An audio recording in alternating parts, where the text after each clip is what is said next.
Hi, my name is Conrad Pentelari. I'm the head of our microfinance division. So just a little background about, some of the things that we've been talking about today. I'm sure as you guys have heard, just sort of an overarching theme for the club, right? So our goal is to motivate, excite, and educate undergraduates. But really what we want to do is give hands-on experience to our members. So last year, after we had presented our research reports to industry professionals, we were thinking about next steps for the club and how we could grow this club and further develop these hands-on experiences for our members. So we had two ideas. First was our consulting arm, which Jay is our leader of, and secondly was a microfinance fund, right? So basically, what we set out to do was to provide microloans to businesses that face a capital barrier in the Ann Arbor, Detroit area. And so when we set out, we had the idea that we would incorporate as an LLC, do basically all of the underwriting ourselves, recruit investors, provide a return on their investment. But we quickly came to a sort of realization that that was a lot for full-time undergraduate students. So fortunately, through some internet research, I came across the Emory Impact Investing Group at Emory University in Atlanta, Georgia. And I got on a phone call with them, and I was like, you guys have this established microfinance fund. How are you going about doing this, right? And started a dialogue with them to really learn about their structure. So I'm sorry, that's consulting. So yeah, and here's our goal. So like I said, we want to invest in entrepreneurs who face a capital barrier, and then even within that, we want to place priority on investments that go to some sort of social enterprise that makes a direct social or environmental impact through their operations. Hold on. Okay, so our fund structure, and this is based off of Emory's model, is that we recruit alumni and community donations, whether that be from a corporate sponsor, a personal connection, or just an alumni. And we have this established a partnership with a local credit union, Lake Trust Credit Union in Brighton. And through them and their partner credit union servicing organization, Michigan Business Connection, we service and provide our loans to local entrepreneurs. And then just going back to 1 second. So using this framework, going forward with the club, we would really love to sort of incorporate the entire club around this fund. So our idea is that the research teams going forward will investigate sort of quantifying social metrics for the microfinance fund team. And then the fund team will use the framework that the research arm creates to evaluate different investments, and our consulting arm will work directly with the entrepreneurs that we invest in, sort of as a risk mitigant. So here's a little bit about our partnership with Emory. We've developed the Undergraduate Impact Investing Society, and our goal is that we will recruit other students who are interested in the space from universities across the country to be a part of a network, right? And we can support them like Emory did for us as they try and build out a microfinance fund within their club. So currently we have students at the University of Southern California, UCLA, Cornell, Vanderbilt, who are all interested in starting up a similar fund at their schools.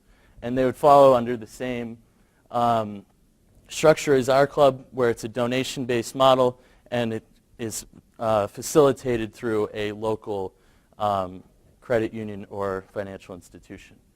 And then, just a little bit about our team. So our team has the benefits of being from all over the world, being from all across the university, and what our team is really focused on is, bringing in diverse perspectives, and we really benefit from this. So, for our fund, we are going to partner with local accelerators to try and source different investments. And Emory has done a similar type model in Atlanta through their partnerships. So currently we've been creating a list of different accelerators and then reaching out to them about potential partnerships. So yeah, and there's our team. So that's about it. Yeah, if you guys have any questions. All the way to Emory, I mean, we have the social venture fund here. Did you guys have a chance to talk to them and learn about sort of what their process looks like and why, how it would, I mean, obviously I think there's primarily graduate students, right. Yours should be undergraduate focused, but how else would it differ? Yeah, so I actually wasn't aware of the social venture fund, honestly, because when we were working on this last year and I reached out to Emory, I didn't learn about it until this semester actually.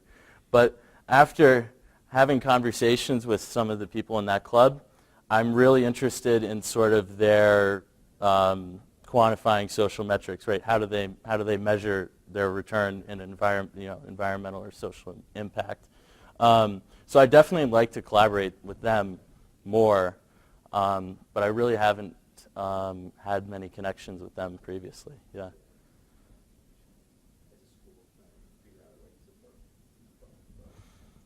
I mean, obviously there's enough appetite among undergraduates that For sure. we should really listen. It's always surprising to me that sometimes the MBA hand doesn't know what the BBA hand is doing. Right. Actually, it pretty much totally pisses me off.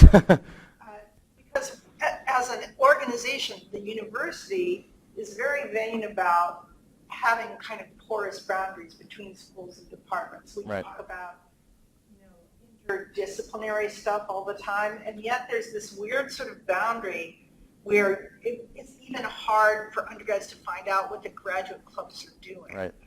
I don't know exactly what the solution to that is. Yeah, for sure. Except that we are making more of you and fewer of them, and that maybe will help a little bit. But I was struck by, you talked about social impact by investing in companies that face a capital barrier. Right. And this is like the third time I've had this thought today, which is that statement by itself does not explain where the social impact part comes. I mean, there are all sorts of small businesses that face limitations because of the capital barriers that right. would not qualify as making a social right. impact. Or maybe they would, like in Detroit, there's a restaurant that recently opened called Norma G's. It's in Jefferson Chalmers, and it's really crazy good if you have a chance to go there. It's Trinidadian food. And that's a classic Detroit story. The guy had a full-time job, and he started up a food truck, and he took the food truck all over everything, and he right. did some catering business. He's catered some events for us. And he came close to winning the Hatch competition. And then he didn't win it, and it took him about 2.5 years to build out his space. So it's not obviously social impact, but in fact it does have a social impact because he put it in a neighborhood that didn't have anything going on. For sure. And he's really committed to having a very high percentage, maybe essentially everybody that's on the staff being from that neighborhood. So that just seems like something that other social impact funds microfinance funds have had to think about, which is how do we know if there's a social impact built into this and how do we measure it? Right, right, yeah. It definitely helps Jefferson Chalmers to have a live restaurant where people come in the evening where there used to be nothing. But maybe not the same as some other people. For sure. One thing that we really think about in terms of how do we define this capital barrier is the micro business gap.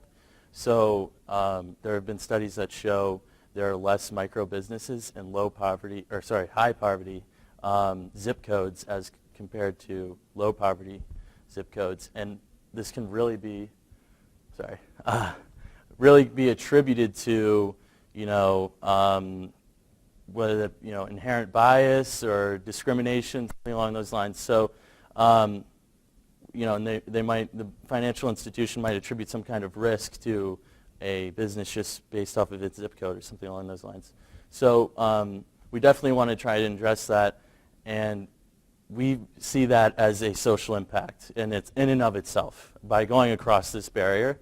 So that, sort of going back to our mission statement, we would love to invest in social enterprises exclusively, but we see this, going across this barrier as a social impact in and of itself too.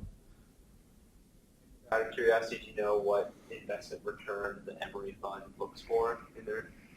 I do not. I know that they have invested in 6 entrepreneurs over 5 years. They've raised $80,000 in donations, and they're at the point where their fund is self-sustaining. So.